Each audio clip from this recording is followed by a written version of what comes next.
Hey friends, it is July 16th, 2012. I am in round 1, P4 day 3. I am 138.4, so I am below my LDW of 140, and I am also at the lowest weight I've been in so far while following this protocol of HCG.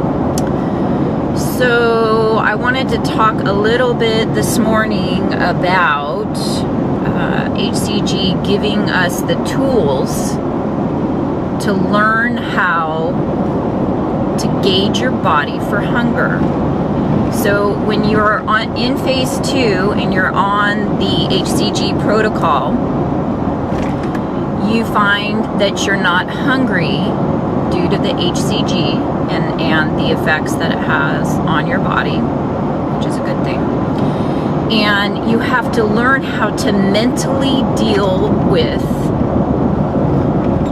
eating in such a way that you start recognizing the triggers of what make you eat, whether it's the time of day, the emotion that you're feeling at a specific time of day, or certain people that you're around or situations that you find yourself in, whether you have a tendency to eat as soon as you get in the car, or as soon as you sit down at work, or as soon as you walk in the door at home.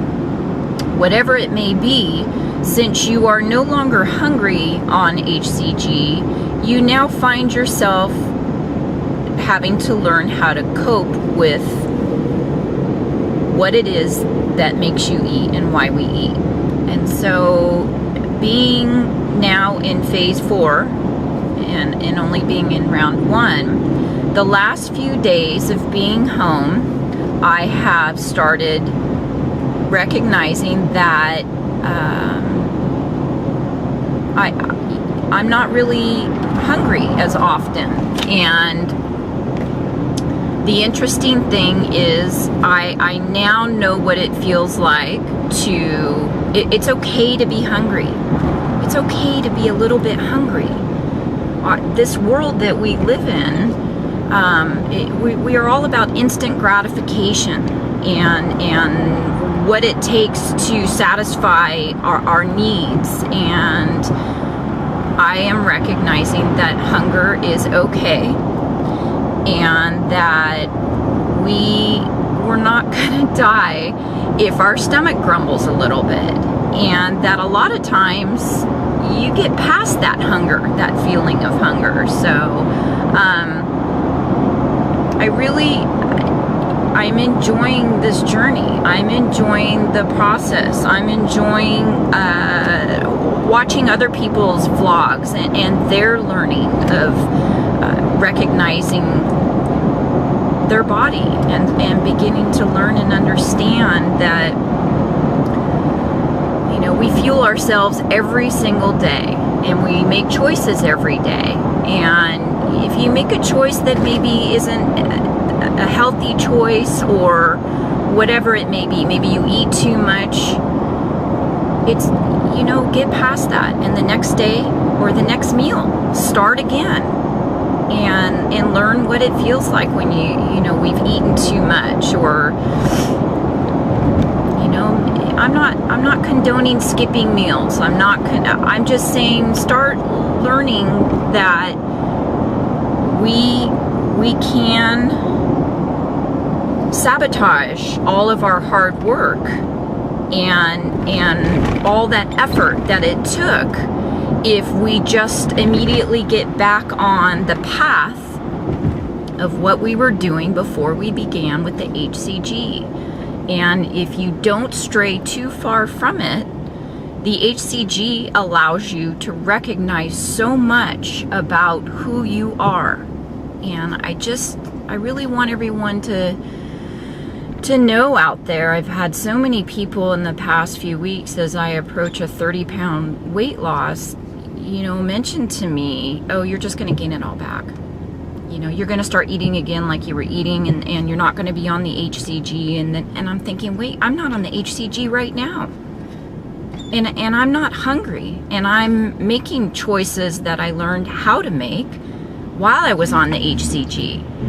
And, you know, learning portion, learning that serving size of my hand, what fits in my hand. And I really recommend this to anyone who's ever been on a diet, or, you know, if you've fallen off the wagon with the HCG, remember what that felt like. Remember, you know, what it was like to have that clean, empty, satisfied feeling, and be okay still, and not feeling, I don't know, I think you know, when you get distance between the whole carb issue and the sugar issue, you start recognizing that the more of those things you eat, the more that you want to eat. You know, I had a little bit of potato this week and a little bit of bread, and it's real easy to think, wow, you know, I think I need some more of that. And no, it's okay to have a little bit of it, but you don't need to do it every day. It makes you feel bloated and puffy and want more. I think it's that whole I need more, I want more. Well, we don't really need more. Yes, we want more, and okay, occasionally we can have more, but not every day. Not if it's going to wreak havoc and cause problems with the rest of your diet because of indulging in that sugar. There's other alternatives available to you. And so it's staying close enough to the protocol and understanding those triggers and those desires, and recognizing what is okay and what isn't okay, so that you don't find yourself in the same position that you started in before you started the HCG.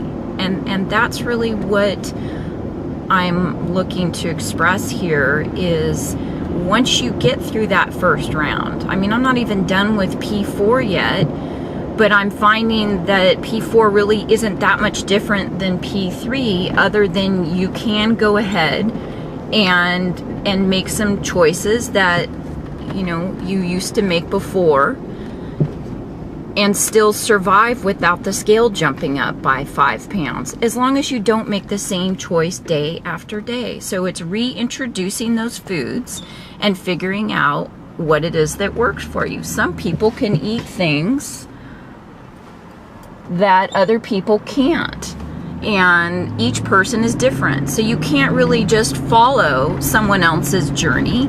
You have to go through the journey yourself and live it, and learn to recognize what it is that you can get away with and eat and not have any problems. So happy releases to everyone. Sorry about the lighting as I travel down this road. I can see it's time to end this vlog.